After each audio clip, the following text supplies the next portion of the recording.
Hi friends, welcome back to my YouTube channel. ಎಲ್ಲರೂ ಹೇಗಿದ್ದೀರಾ friends? ಇವತ್ತು ನಾನು ಮಧ್ಯಾಹ್ನ ಲಂಚಿಗೆ ನುಗ್ಗೆಕಾಯಿ ಮತ್ತು ಆಲೂಗಡ್ಡೆ ಹಾಕಿ ಸಾಂಬಾರು ಮಾಡ್ತಾಯಿದ್ದೇನೆ. ಇದು ತೆಂಗಿನಕಾಯಿ ಹಾಕಿ ಮಾಡೋವಂಥ ಹುಳಿ. ಇದು ನೋಡಿ, ಒಂದು ಸ್ವಲ್ಪ ತೆಂಗಿನಕಾಯಿ ತುರಿದು ಇಟ್ಕೊಂಡಿದ್ದೇನೆ. ಇದು ಇಷ್ಟು ಹಾಕಲ್ಲ. ಇದು ನಾನು ತೆಂಗಿನಕಾಯಿ ತಂದರೆ ಏನು ಮಾಡ್ತೇನೆ ಅಂದರೆ, ಇವಾಗ ಸಮ್ಮರ್ ಅದರಿಂದ ನೀರೆಲ್ಲ ಆವಿಯಾಗಿ ಅದು ಒಣಗಿ ಹೋಗುತ್ತೆ ತೆಂಗಿನಕಾಯಿ. ಅದರಿಂದ ಇದನ್ನು ತುರಿದು ನಾನು ಡೀಪ್ ಫ್ರೀಜರಲ್ಲಿ ಇಡ್ತೇನೆ. ಬೇಕಾದಾಗ ಸ್ವಲ್ಪ ಸ್ವಲ್ಪ ತೊಗೊಳ್ಬೋದು. ಹೀಗೆ ಆದರೆ ನಿಮಗೆ ಸುಮಾರು 15ರಿಂದ 1 ತಿಂಗಳವರೆಗೂ ಏನು ಹಾಳಾಗಲ್ಲ. ನೀವು ಒಂದ್ಸಲ ಟ್ರೈ ಮಾಡಿ ನೋಡಿ ಟಿಪ್ಸನ್ನು. ತೆಂಗಿನಕಾಯಿ ಹಾಗೆ ಇಟ್ಟರೆ ಏನಾಗುತ್ತೆ, ನೀರೆಲ್ಲ ಡ್ರೈ ಆಗಿ ಒಣಗಿ ಹೋಗುತ್ತೆ ತೆಂಗಿನಕಾಯಿ. ಈ ರೀತಿ ತುರಿದು ಇಟ್ಕೊಳ್ಬೇಕು. ನೀವು ತೆಂಗಿನಕಾಯಿ ತಂದ ಕೂಡಲೇ ತುರಿದು ಇಟ್ಕೊಂಡ್ರೆ ನಿಮಗೆ ಬೇಕಾದಾಗ ತೆಗಿಬೋದು. ಒಂದು ಅರ್ಧ ಗಂಟೆ ಮೊದಲು ತೆಗೆದಿಡಿ.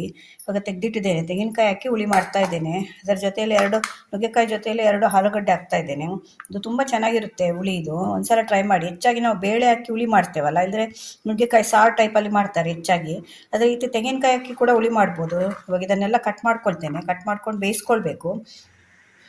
ನೋಡಿ, ಇಷ್ಟು ಬೇಳೆ ನೆನೆಸ್ಕೊಂಡಿದ್ದೇನೆ. ಒಂದು ಇಡೀ ಕೂಡ ಇಲ್ಲ, ಸ್ವಲ್ಪ ಬೇಳೆ ಸಾಕು ಇದಕ್ಕೆ. ಒಂದು ಸ್ವಲ್ಪ ಅದ್ರ ಜೊತೆಯಲ್ಲಿ ಬೆರೀಲಿಕ್ಕೆ ಅಂತ ಒಂದು ಸ್ವಲ್ಪ ಬೇಳೆ ತೊಗೊಂಡಿದ್ದೇನೆ. ನುಗ್ಗೆಕಾಯಿನ ಈ ರೀತಿ ಕಟ್ ಮಾಡ್ಕೊಳ್ಬೇಕು. ನೋಡಿ, ಇಷ್ಟು ಸಣ್ಣ ಕಟ್ ಮಾಡ್ಕೊಳ್ಬೇಕು. ಮತ್ತು ಆಲೂಗಡ್ಡೆ ಮಾಮೂಲು ನಾವು ಹುಳಿಗೆಲ್ಲ ಕಟ್ ಮಾಡ್ತೇವಲ್ಲ ಹಾಗೆ.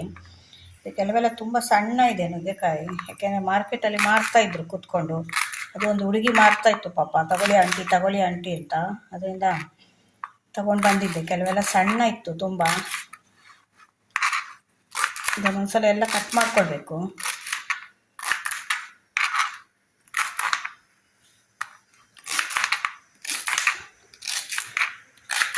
ಇದು ಸೀಸನಲ್ಲಿ ಸಿಗುವಾಗ ತಂದು ಮಾಡಬೇಕು. ಇಲ್ಲ ಎಲ್ಲ ಸೀಸನಲ್ಲಿ ನುಗ್ಗೆಕಾಯಿ ಸಿಗೋಲ್ಲ. ಇವಾಗೇನೋ ಸಿಗ್ತಾ ಇದೆ. ಇಲ್ಲ ಅದು ಹೆಚ್ಚಾಗಿ ಚಳಿಗಾಲದಲ್ಲಿ ಸಿಗುತ್ತೆ ನುಗ್ಗೆಕಾಯಿ ನಿಮಗೆ. ಇದು ಕೂಡ ತುಂಬ ಸಣ್ಣ ಮಾಡ್ಕೊಳ್ಬೇಡಿ. ಈ ರೀತಿ ಒಂದು ಸ್ವಲ್ಪ ದೊಡ್ಡದಾಗಿ ಪೀಸಸ್ ಇರಬೇಕು. ನೋಡಿ, ಇದು ಅದ್ರ ಜೊತೆ ಬೇಯಿಸ್ಕೊಂಡ್ರೆ ಆಯಿತು. ಒಂದು ಸ್ವಲ್ಪ ಅರಿಶಿನ ಹಾಕಿ ಕುಕ್ಕರಲ್ಲಿ ಇಡಬೇಡಿ, ಡೈರೆಕ್ಟ್ ಹಾಗೆ ಬೇಯಿಸ್ಕೊಳ್ಳಿ. ಯಾಕೆಂದರೆ ನುಗ್ಗೆಕಾಯಿ ಮತ್ತು ಆಲೂಗಡ್ಡೆ 2 ತುಂಬ ಬೇಗ ಇದ್ರ ಜೊತೆ ಒಂದು ಈರುಳ್ಳಿ ಕೂಡ ಹಾಕ್ತಾ ಇದ್ದೇನೆ, ಚೆನ್ನಾಗಿರುತ್ತೆ ಅಂತ. ನುಗ್ಗೆಕಾಯಿ, ಈರುಳ್ಳಿ, ಆಲೂಗಡ್ಡೆ ಸಾಂಬಾರು. ನುಗ್ಗೆಕಾಯಿ ಜೊತೆ ನಾವು ಈರುಳ್ಳಿ ಹಾಕಿದರೆ ಅದ್ರ ಫ್ಲೇವರೇ ಚೆನ್ನಾಗಿರುತ್ತೆ, ಒಂಥರ ಟೇಸ್ಟ್ ಕೂಡ ಚೆನ್ನಾಗಿ ಬರುತ್ತೆ. ಅದರಿಂದ ಒಂದೇ ಒಂದು ಈರುಳ್ಳಿ ಹಾಕ್ತಾ ಇದ್ದೇನೆ. ನೀವು ಈರುಳ್ಳಿ ಬೇಡ ಅನ್ನೋರು ಸ್ಕಿಪ್ ಮಾಡ್ಕೊಳ್ಬೋದು. ಇದನ್ನೆಲ್ಲ ಹಾಕಿ ಸ್ವಲ್ಪ ಅರಿಶಿನ ನೀರು ಹಾಕಿದ್ದನ್ನು ಬೇಯಿಸ್ಕೊಳ್ಬೇಕು. ಇವಾಗ ನುಗ್ಗೆಕಾಯಿ ಆಲೂಗಡ್ಡೆ ಹುಳಿಗೆ ಮಸಾಲೆ ರುಬ್ಕೊಳ್ಳಿಕ್ಕೆ ಒಂದು ಸ್ವಲ್ಪ ಎಣ್ಣೆ ಇಡ್ತಾ ಇದ್ದೇನೆ. ಅದಕ್ಕೆ ಮೊದಲು ನಾನು 1 ಸ್ಪೂನಿಂದ ಒಂದು 3 ಸ್ಪೂನಷ್ಟು ಧನಿಯಾ ಹಾಕ್ತಾ ಇದ್ದೇನೆ.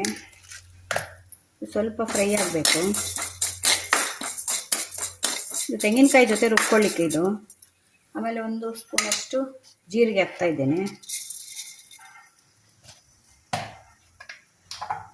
ಮತ್ತೊಂದು ಅರ್ಧ ಸ್ಪೂನಷ್ಟು ಮೆಂತ್ಯ ಸ್ವಲ್ಪ ಸಾಕು, ಒಂದು ಅರ್ಧ ಸ್ಪೂನ್ ಸಾಕು ಮೆಂತ್ಯ.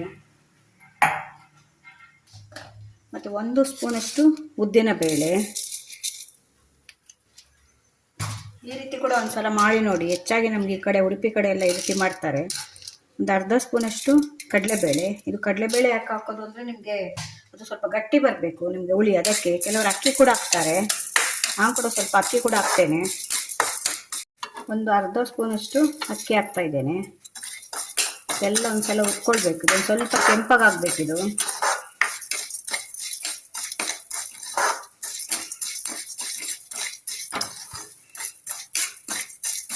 ಇದು ನಾವು ತೆಂಗಿನಕಾಯಿ ಜೊತೆ ರುಬ್ಕೊಳ್ಳಿಕ್ಕೆ ಮಸಾಲೆ ರೆಡಿ ಮಾಡ್ತಾ ಇದ್ದೇನೆ. ಇಲ್ಲಿ ನೋಡಿ, ಬೇಯಲಿಕ್ಕೆ ಇಟ್ಟಿದ್ದೇನೆ ಅರಿಶಿನ ಹಾಕಿದ್ದನ್ನು.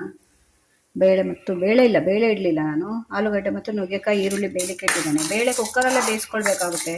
ಈಗ ಒಂದು ಇಡೀ ಬೇಳೆ ಬೇಯಲಿಕ್ಕೆ ಕೂಡ ಅರ್ಧ ಗಂಟೆ 3/4 ಗಂಟೆ ತಗೊಳುತ್ತೆ. ಕುಕ್ಕರಲ್ಲಿ ಆದರೆ ನಿಮಗೆ 10-15 ನಿಮಿಷದಲ್ಲಿ ಬೆಂದೋಗುತ್ತೆ. ಇದೊಂದು ಸ್ವಲ್ಪ ಫ್ರೈ ಆಗ್ತಾ ಇದೆ. ಅದಕ್ಕೆ ಒಂದು ಸ್ವಲ್ಪ ಕರಿಬೇವು ಹಾಕ್ತಾ ಇದ್ದೇನೆ.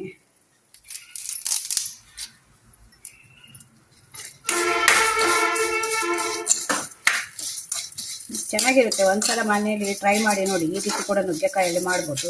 ಹಸಿ ತೆಂಗಿನಕಾಯಿ ಹಾಕ್ಬೇಕಷ್ಟೇ, ಒಣಗಿದ ತೆಂಗಿನಕಾಯಿ ಅಲ್ಲ, ಹಸಿ ತೆಂಗಿನಕಾಯಲ್ಲಿ ರುಬ್ಬಿ ಮಾಡೋದಂತ ಇದು.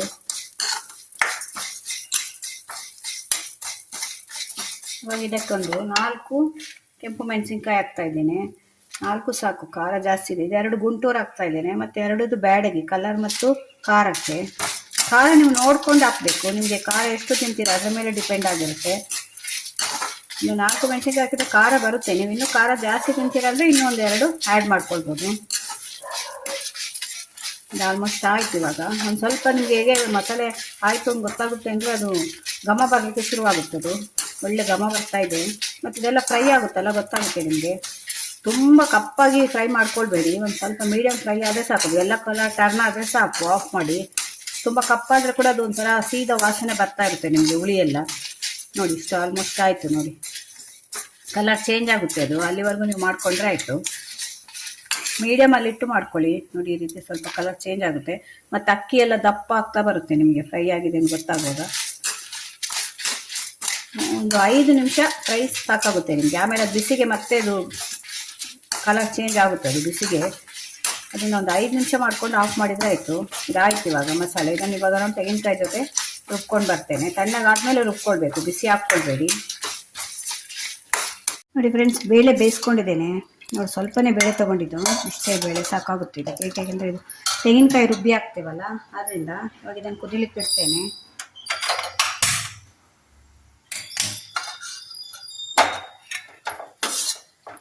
ಇವಾಗ ಇದು ಬೇಯಿಸ್ಕೊಂಡಿದ್ದೇವಲ್ಲ, ನುಗ್ಗೆಕಾಯಿ ಮತ್ತು ಇದು ಆಲೂಗಡ್ಡೆ, ಇದನ್ನು ಕೂಡ ಇದಕ್ಕೆ ಹಾಕ್ತಾ ಇದ್ದೇನೆ.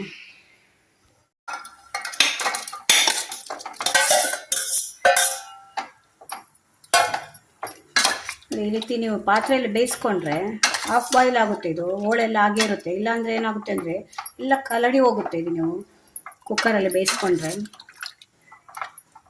ಇವಾಗ ಇದಕ್ಕೊಂದು ಸ್ಪೂನು ಉಪ್ಪು ಹಾಕ್ತಾ ಇದ್ದೇನೆ. 1-1.5 ಸ್ಪೂನ್ ಹಾಕ್ತೇನೆ. ಇದು ಕಲ್ಲುಪ್ಪು, ಅದರಿಂದ. ಆಮೇಲೆ ಮತ್ತೆ ಬೇಕಾದರೆ ನೋಡ್ಕೊಂಡು ಹಾಕ್ಕೊಳ್ಬೋದು.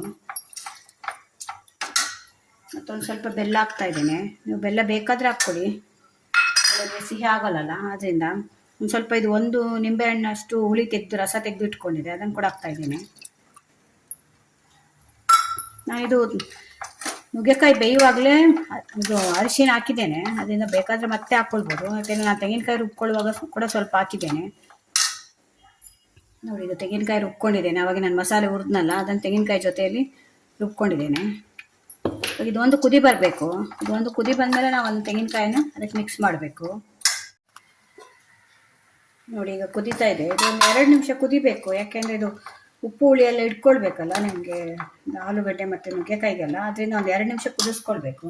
ಇವಾಗ ಒಂದು ಸ್ವಲ್ಪ ಇದಕ್ಕೆ ಕರಿಬೇವು ಹಾಕ್ತಾ ಇದ್ದೀನಿ. ಇದಕ್ಕೆ ಒಗ್ಗರಣೆ ಏನು ಹಾಕ್ಲಿಕ್ಕಿಲ್ಲ, ತೆಂಗಿನಕಾಯಿ ಹಾಕಿ ಮಾಡೋದ್ರಿಂದ ಒಗ್ಗರಣೆ ಏನು ಹಾಕಬೇಕು ಅಂತಿಲ್ಲ ಇದಕ್ಕೆ. ಹಾಗೆ ತೆಂಗಿನಕಾಯಿ ರುಬ್ಕೊಂಡಿದ್ದನ್ನು ಹಾಕಿದರೆ ಆಗುತ್ತೆ ಅಷ್ಟೇ. ಇದಕ್ಕೆ ಉಪ್ಪು ಹುಳಿ ಎಲ್ಲ ಖಾರ ಹಾಕಿದ ಮೇಲೆ ಒಂದು 2 ಕುದಿ ಬರಬೇಕು. 2 ಕುದಿ ಬಂದಮೇಲೆ ನಾವು ತೆಂಗಿನಕಾಯಿ ರುಬ್ಕೊಂಡಿದ್ದೇವಲ್ಲ, ಅದನ್ನು ಹಾಕಬೇಕು. ತೆಂಗಿನಕಾಯಿ ಹಾಕಿದ್ಮೇಲೆ ರುಬ್ಬಿದ್ದನ್ನು ಹಾಕಿದ್ಮೇಲೆ ಜಾಸ್ತಿ ಕುದಿಸಬಾರ್ದು, ಯಾಕೆಂದರೆ ಅದು ತೆಂಗಿನಕಾಯಿ ಅದರಿಂದ ಒಂಥರ ಆಯಿಲ್ ಬಿಟ್ಟಾಗೆ ಆಗುತ್ತೆ ತುಂಬ ಕುದಿಸಿದ್ರೆ ನೀವು. ಅದರಿಂದ ಮೊದಲೇ ಕುದಿಸ್ಕೊಳ್ಬೇಕು ಚೆನ್ನಾಗಿ ನೀವು. ಇನ್ನೂ ಒಂದು ಸ್ವಲ್ಪ ಹೊತ್ತು 2 ನಿಮಿಷ ಕುದಿಬೇಕಿದು. ಇವಾಗ ಕುದಿತಾ ಇದೆ ನೋಡಿ. ಇವಾಗ ಇದಕ್ಕೆ ನಾನು ತೆಂಗಿನಕಾಯಿ ರುಬ್ಕೊಂಡಿದ್ದನ್ನು ಹಾಕ್ತಾ ಇದ್ದೇನೆ.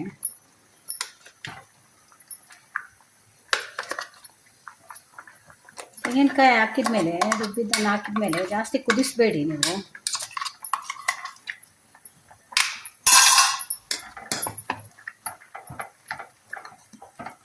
ಒಂದ್ಸಲ ಲೋ ಫ್ಲೇಮಲ್ಲಿ ಇಟ್ಕೊಳ್ಳಿ. ಇವಾಗ ಚೆನ್ನಾಗಿ ಮಿಕ್ಸ್ ಆಗಬೇಕು ಒಂದ್ಸಲ ಅದು.